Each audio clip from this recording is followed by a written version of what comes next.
Assalamualaikum warahmatullahi wabarakatuh. Innal hamdalillah nahmaduhu wa nasta'inuhu wa nastaghfiruh wa na'udzu billahi min shururi anfusina wa sayyiati a'malina. May yahdihillahu fala mudilla lahu wa may yudlil fala hadiya lahu. Wa asyhadu an la ilaha illallah wahdahu la syarika lah. Wa asyhadu anna Muhammadan abduhu wa rasuluh la nabiyya wa rasula ba'da. Allahumma salli wa sallim ala nabiyyina Muhammad wa ala alihi wa sahbihi wa man tabi'ahum bi ihsan ila yaumiddin, amma ba'd. Usikum wa nafsi bi taqwallah faqad fazal muttaqun. Wa qala Allah ta'ala fi kitabihil karim, a'udzu billahi minasy syaithanir rajim. Ya ayyuhalladzina amanu taqullaha haqqa tuqatih wa la tamutunna illa wa antum muslimun. Qala idzan Rabbana innaka man tudkhilin nara faqad akhzaitah wa ma lidh-dhalimina min ansar. Rabbana innana sami'na munadiyan yunadi lil imani an aminu bi rabbikum fa amanna. Rabbana faghfir lana dhunubana wa kaffir 'anna sayyi'atina wa tawaffana ma'al abrar. Shadaqallahul adzim.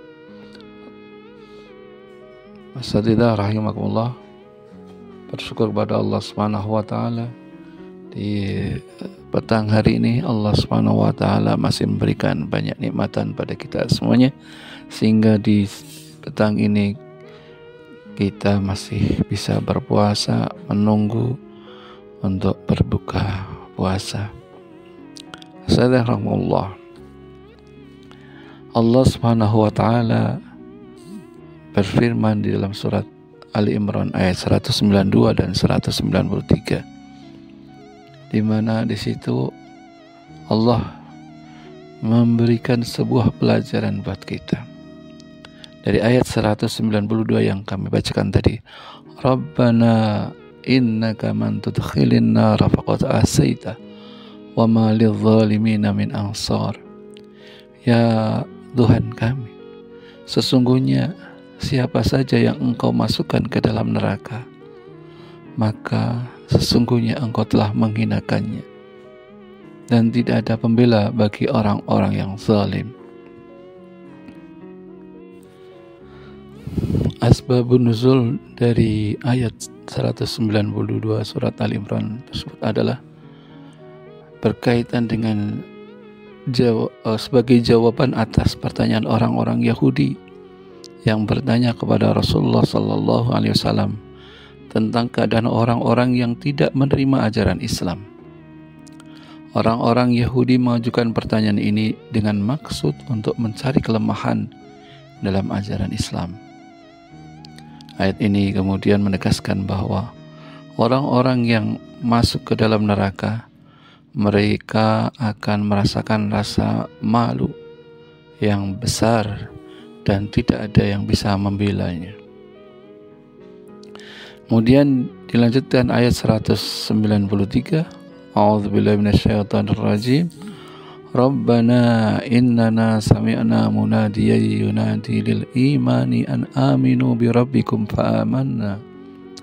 Rabbana faghfir lana dhunubana wa kaffir 'anna sayyi'atina wa tawaffana ma'al abrar.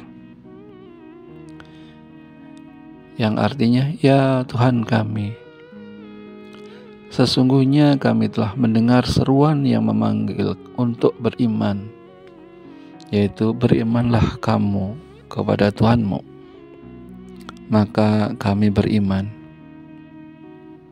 Ya Rabb kami, ampunilah dosa-dosa kami dan hapuslah kesalahan-kesalahan kami, dan matikanlah kami beserta orang-orang yang saleh, orang-orang yang berbakti. Asbabun nuzul ayat ini yaitu ayat 193 turun sebagai bentuk dorongan dan motivasi bagi para sahabat untuk senantiasa beriman kepada Allah dan memohon ampunan atas dosa-dosa dan kesalahan-kesalahan yang telah mereka lakukan. Ayat ini juga menunjukkan pentingnya untuk senantiasa bersama orang-orang yang berbakti dan bertakwa kepada Allah Subhanahu wa taala. Menurut sejarah, ayat ini turun ketika kelompok sahabat yang dipimpin oleh Ubadah bin Samit melakukan perjalanan ke Makkah untuk melakukan umrah. Namun pada saat mereka tiba di Makkah, mereka tidak diizinkan untuk melakukan ibadah umrah oleh musuh-musuh Islam. Hal ini menyebabkan mereka merasa sedih dan kecewa. Kemudian Allah Subhanahu wa taala menurunkan ayat ini sebagai dorongan dan motivasi agar mereka senantiasa beriman dan bertawakal kepada Allah, serta memohon ampunan atas dosa-dosa dan kesalahan yang telah mereka lakukan. Ayat 192 mengajarkan kepada kita, pada orang-orang yang beriman, untuk memohon ampunan kepada Allah Subhanahu wa taala dan berdoa agar tidak dihinakan pada hari kiamat, yaitu dengan dimasukkan ke dalam neraka. Kemudian ayat 193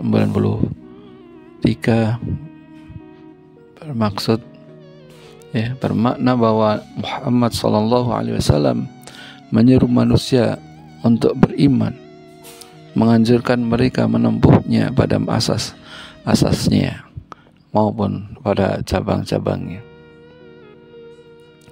Pesan dari surat Ali Imran ayat 192 dan 193 yaitu agar beriman kepada Allah Subhanahu wa taala, menjauhi kezaliman, memohon ampunan kepada Allah, menjauhi keangkuhan, menjauhi perbuatan yang dapat menghinakan diri di hadapan Allah Subhanahu wa taala. Maka mari kita bersama-sama di bulan Ramadan ini untuk selalu banyak berzikir, memohon ampun atas dosa-dosa yang telah kita lakukan. Mumpung di bulan Ramadan, kita berdoa untuk bisa mendapatkan suatu buah kenikmatan yang Allah janjikan di akhirat kelak, yaitu jannahnya. Semoga bisa bermanfaat untuk kita semuanya. Usikum wa nafsi bitaqwallah. Billahi sabil haq. Assalamualaikum warahmatullahi wabarakatuh.